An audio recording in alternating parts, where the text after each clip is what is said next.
Hi boys and girls, it's Rhino. Today I wanted to explain what is the global dialect. Ooh. So, I once read an article about global dialect and it is something that I already used. And you may find some descriptions a little bit different, but the general idea of global dialect is how we use English when we are speaking to non-English persons. Basically, it has a couple of features. The first one is an adaptive speed. So we change the speed at which we talk while we're speaking to other people. That tends to be easier for people that teach English because they're used to talking more slowly. But in the workplace even, you get used to speaking at a different pace because maybe they're not going to pick up on your keywords, even though English people are pretty good about putting the intonation into the keyword. The second feature, this is basically what makes global English so utterly boring. It takes out all idioms, colloquialisms, slang, and not essentially culture, because culture, you could say, is you sharing your culture and your experience, but we do tie language with culture very often. And so what you end up with is this English that just is missing so many great idioms, like, oh, what are some of my favorites? Shoot myself in the face. That's a good one. I have very dark idioms, but they're great. Alright, and then we've got, what is it, the third characteristic? Oh, that's the sound.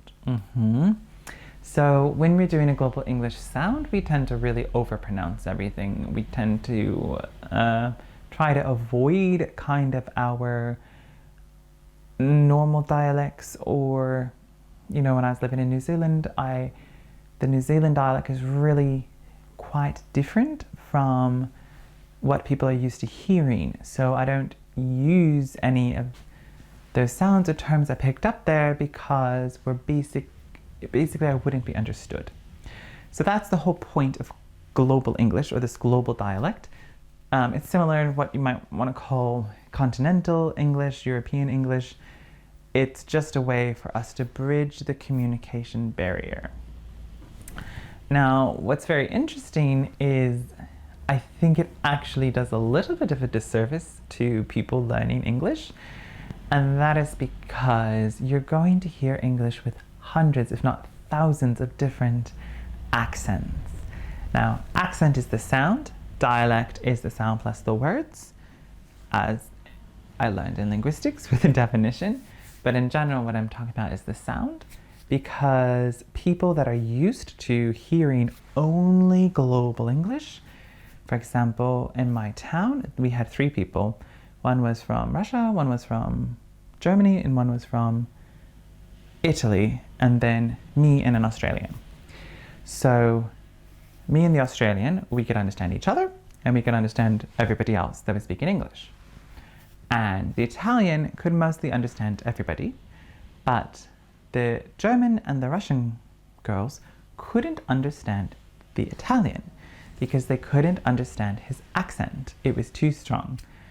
And I understood his accent perfectly with no problems, but the difference is they learn this very washed out global English that has such a neutral sound that when you hear accents with a totally different sound, you just don't know what to do. You're like, oh my God, what do I do? They're not speaking English properly. They are speaking English, they just happen to be using an accent.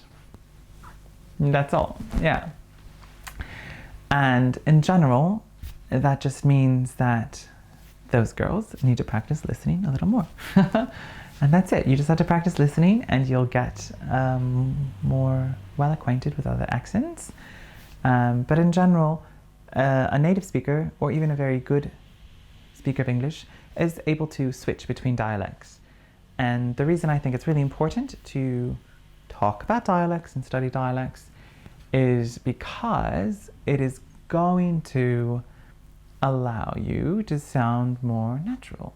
Because, for example, if you want to sound more British, trying to come up with words like saying brilliant and smashed and all these kinds of things that Brits might say a lot, chuffed, it takes a while to absorb it into your vocabulary, and you're going to be missing out on so many of these just like everyday catchphrases if you're only studying this kind of bland, generic global English. So to fix that, listen to a lot of YouTube that has speakers from various different countries, especially comedians. Comedians, they tend to not parse words, we'd say. They tend to speak and try to make things funny, and they use a lot of vernacular that would be really great to hear. All right. Hope that wasn't too boring. Talk soon. Ciao!